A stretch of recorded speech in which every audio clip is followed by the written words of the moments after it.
Injectable medications like Ozempic, Wegovy, and Mounjaro have rapidly become the most discussed medical treatments in recent memory. But why are these specific drugs altering the medical approach to obesity and weight loss? For decades, managing chronic type 2 diabetes and obesity has been a relentless struggle for hundreds of millions of people. Standard frontline medications, like the metformin pills shown here, along with strict diet and exercise regimens, often fail to reach clinical targets. Patients frequently find that willpower alone cannot lower A1C levels or reach a healthy body mass index. Patients have essentially been fighting their own biology with behavioral tools, lacking a systemic method to intervene in the body's natural metabolic regulation. This intervention is centered on GLP-1, or glucagon-like peptide 1, a hormone manufactured naturally in the human small intestine.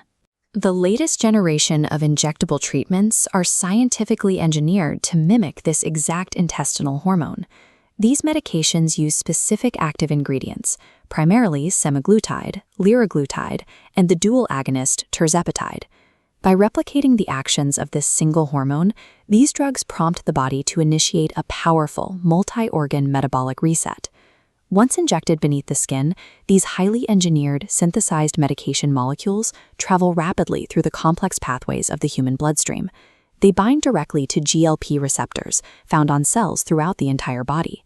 When they attach to receptors on the pancreas, they trigger a surge of insulin into the system. Insulin is the hormone that allows your body to use the food you consume for energy, effectively lowering the amount of sugar circulating in your blood. Simultaneously, the medication blocks the secretion of glucagon, preventing the liver from releasing its stored excess sugar into the blood. These two processes work together to force blood glucose into a state of strict balance. This dual action stabilizes blood sugar at the organ level, addressing the physiological dysfunction responsible for diabetes. The drug also directly targets the digestive tract. It physically slows the rate at which the stomach empties. This decelerates digestion, meaning the body absorbs glucose more slowly and avoids spikes after a meal. Beyond the gut, the drug's influence reaches the hunger centers of the brain.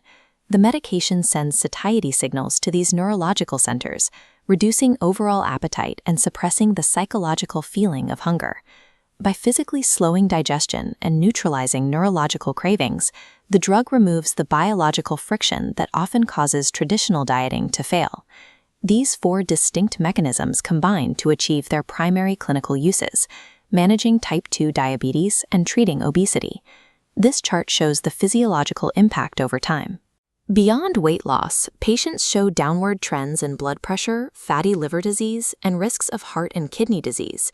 Because these outcomes are significant, the medical community views these medications as cardiovascular and metabolic risk modifiers. Forcing the body to adjust to these profound shifts in metabolism causes significant physiological friction.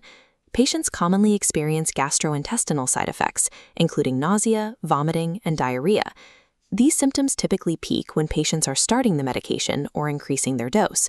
There are also rare but severe biological risks, specifically acute kidney injury and pancreatitis.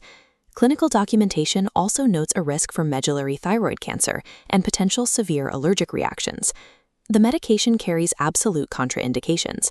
Mixing it with other blood sugar medications can lead to severe hypoglycemia, and there is a strict ban on its use during pregnancy due to fetal abnormalities.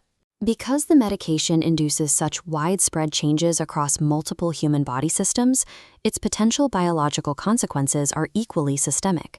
This reality contradicts the perception that GLP-1 drugs serve as a shortcut for weight loss or a replacement for healthy habits. The clinical fact is that GLP-1 agonists alone cannot cure diabetes or obesity. To achieve and sustain meaningful results, the medication must be paired with dietary modifications and regular exercise. These are not over-the-counter supplements. They are complex metabolic interventions that require strict supervision by a licensed healthcare provider to navigate dosing schedules and health risks. GLP-1 drugs represent a biological breakthrough, but achieving these clinical results requires a medically supervised, holistic commitment to health.